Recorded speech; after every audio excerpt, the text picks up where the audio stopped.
Dans Koudoumane 45 au verset 1.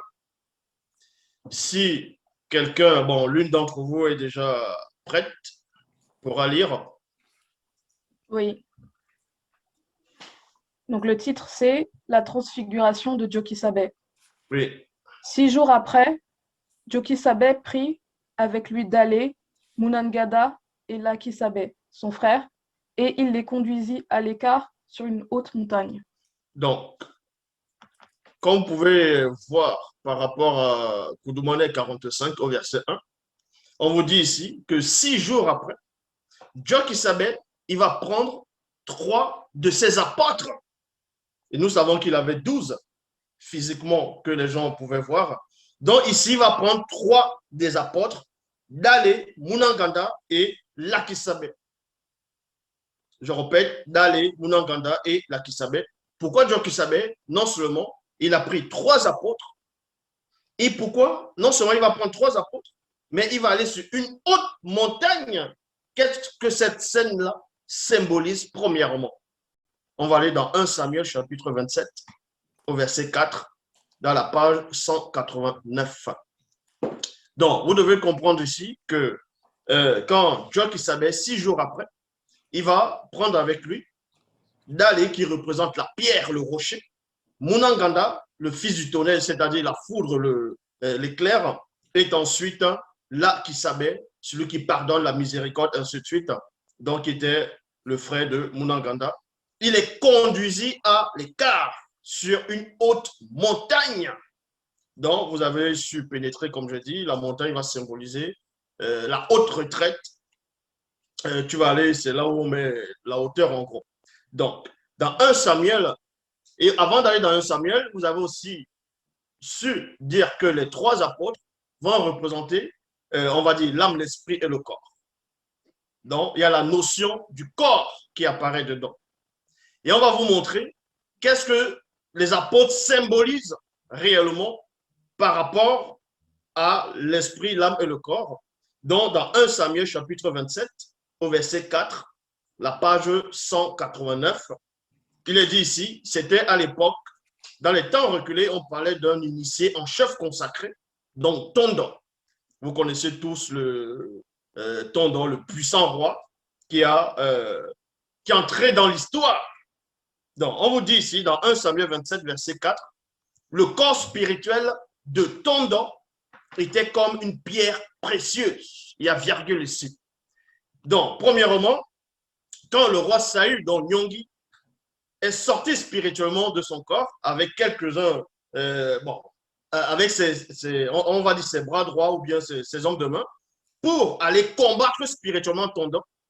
Tondon ici, il sort de son corps spirituellement et on donne la description de son image spirituelle.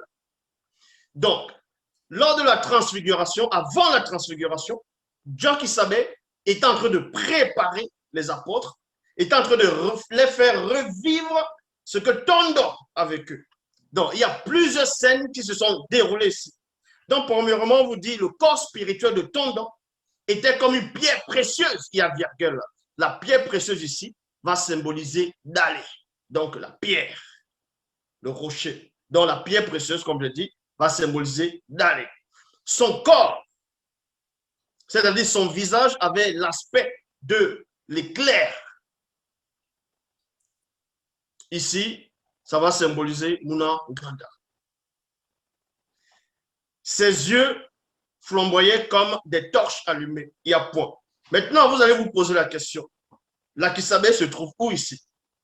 Vu qu'il y avait 3 apôtres, comme je dis, il y avait 3 apôtres qui vont symboliser des corps quand il les amène sur une haute montagne. On a vu cela dans 1 Samuel chapitre 27 au verset 4. Et maintenant, on va dans Psaume 59 au verset 2 à 3. Je répète, Psaume 59, verset 2 à 3. C'est page 355. Ici, on va révéler le 3e corps qui va représenter l'Akisabe. Le 3e corps dans Psaume 59 au verset 2 à 3. Page 355 qui dit ceci. Lorsque Nyongi alla spirituellement avec des hommes attaquer Tondon, dans sa demeure, il y a virgule, avant leur arrivée, Tondo invoqua Mutatedi. Et on sait que Mutatedi, c'est celui qui guide et qui intronise les initiés. Et dit, deux points, Mutatedi, mon guide, délivre-moi de mes ennemis, protège-moi contre mes adversaires. Ça veut dire ici, il a reçu la miséricorde, il a reçu la grâce, il a reçu le pardon, l'amour du Mutatedi. Donc, qui va représenter l'Akisame. L'amour ici, c'est la manifestation de l'Akisame. C'est pour ça que quand vous allez peut-être lire dans la suite, vous allez voir que quand ils ont vu Tondo, ils ont pris peur. Parce que Tondo, plus tard, il va, dans le livre de Samuel 1,27, son corps va briller, donc il va représenter les trois étapes, c'est-à-dire de la transfiguration par rapport aux apôtres de Dieu qui savaient. Et dans Psaume 59, versets 2 à 3, vous allez voir qu'il a prié, il a obtenu miséricorde. Donc ici, ça représente l'Akisame. Donc, comme j'ai dit depuis le début, vous avez su pénétrer la vision, la révélation, et les trois apôtres vont représenter trois corps. Donc, les trois personnages ici vont représenter l'unité, en fait. Il y a l'unité. Sans cela, on va dire l'esprit, l'âme et le corps, il y a l'unité, il y a la pierre. Parce que la pierre, comme j'avais expliqué dans un enseignement précédent, la pierre s'est bâtie sur du roc. Donc, c'est fondé sa foi sur du roc, sur un rocher. Et en même temps, on sait que la foudre, l'éclair, le tonnerre va représenter la manifestation des entités, les mystères, ainsi de suite. Et dans ça, il y a l'amour. Parce que s'il n'y a pas l'amour, tu ne pourras pas bâtir sur, on va dire sur le rocher, sur le roc. S'il n'y a pas d'amour, il n'y aura pas aussi le mystère, la manifestation, ainsi de suite. Sans cela, il va prendre trois de ses apôtres. Ça ne veut pas dire que les autres apôtres n'étaient pas dignes, vu qu'il y a Abéa. Abéa, c'était un initié. Mais Abéa n'avait pas besoin d'être là ce jour-là. C'est ceux qui n'étaient pas encore complètement des initiés qui devaient être là. Parce que quand il est dit ici, 6 jours après, parce qu'il y a eu la première manifestation phénoménique jusqu'à la 6e manifestation phénoménique. Au 7e jour, la 7e manifestation phénoménique, Moto apparaît. Sans cela où on vous dit 6 jours après, dont les 6 jours sont derrière. Et là, c'est le 7e jour, c'est là où Dieu qui savait va se manifester avec ses trois apôtres. Donc, dans tout ce que Dieu qui savait faisait, comme Gengeti vient de dire, en parlant de Moto, dans tout ce que Dieu qui savait fait, il y a toujours Moto derrière. Parce que Dieu qui savait, elle en tant que fils de Moto. C'est pour ça que dans les Bibles classiques, on va aussi dire fils de l'homme. Mais il n'était pas le seul fils de l'homme, il y avait Guigna, donc Ézéchiel, ainsi de suite. Beaucoup d'autres personnes dont on nommait, on va dire Daniel, fils de l'homme. Donc, les 7 jours, les 6 jours vont représenter le début de la création. 7e jour, c'est Moto qui se manifeste en tant que Dieu qui savait. En cela, il va prendre 3 apôtres. Il va prendre 3 apôtres qui vont symboliser la base maintenant. Parce que là, il y a le rocher. Le rocher, tu dois bâtir une descendance sur un rocher. C'est-à-dire sur une base, déjà.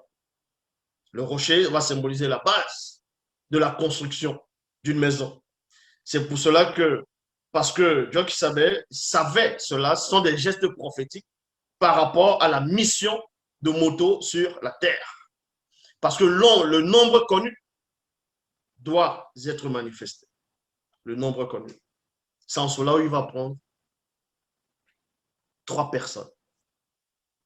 Il n'aurait pas pu prendre 4 personnes, mais 3 personnes.